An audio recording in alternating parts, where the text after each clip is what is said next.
According to a DoD report, the number of active duty suicides declined slightly from 2012 to 2013, while the number of reservists and National Guard who took their own lives increased.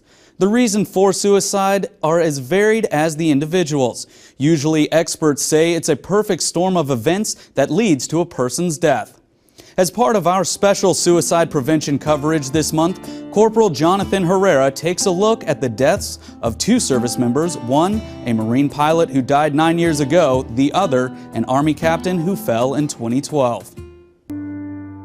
We met on a Christian dating website when I was in college and he was at West Point. But the first time I ever met him, I knew I was going to marry him, and he said later the same thing. He was very funny, very sarcastic, and really, really smart, like too smart. And I don't know that I've ever met anyone who was so kind, who was so compassionate. He deployed to Iraq in 2011 and was gone for about 10 and a half months. He was an Apache pilot, so he flew, I think it was over 70 missions in the 10 months he was there. A few months after Captain Ian Morrison returned, he began having trouble sleeping. His symptoms spiraled quickly. He stopped working out, one of his favorite things to do. He was anxious.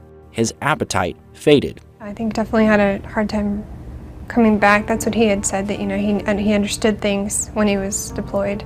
Things made sense, there was order, and he came back and went to Walmart and didn't understand why everybody could do anything they wanted, and it seemed so disorganized.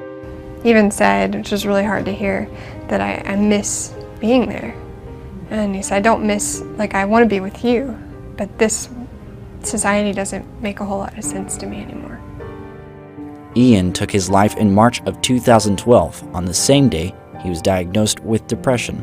I was about a week or two away from graduating with a master's in counseling, so I thought I was really aware, and I did what I thought was everything I could do to get him care.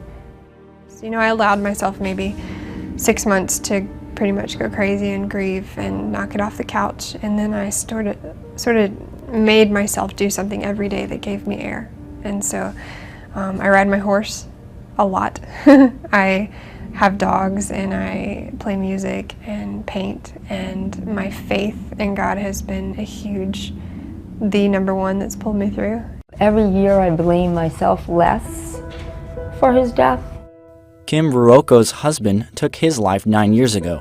She connected with Rebecca through TAPS, the Tragedy Assistance Program for Survivors.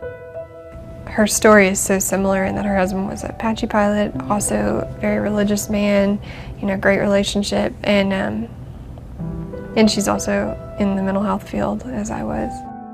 When he knew that he was sick, and he knew that he had depression, and he knew that he had post-traumatic stress, that's when he should have put his pride aside and gotten help. And I'm angry at him sometimes for being too proud to get the help. They died by suicide, but they lived great lives. Both Kim and Rebecca work for TAPS now, helping other military suicide survivors.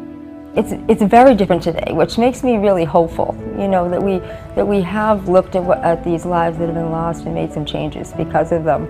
Kim says there are many more resources available now, like a national crisis hotline and bridge organizations, which help service members who are transitioning out of the military. So many of these guys have been to war and they've been to combat, so a lot of their identity is really closely tied with the military and their combat and their peers and a sense of belongingness that comes with that.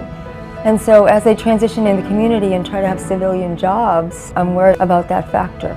She says she also is thinking a lot this year about reservists and the Army and Air National Guards who don't always have the support of a military community. Still, she says the advances of the past decade are encouraging. I think leaders are much better trained in identifying people at risk and knowing, how to help them and how to connect them to services. And peers are much better trained to notice it in each other. Saving someone's life can't be one person's job, so you need to pull in your resources from the community, from your family, from the unit, because it's an awful lot for one person to try to do.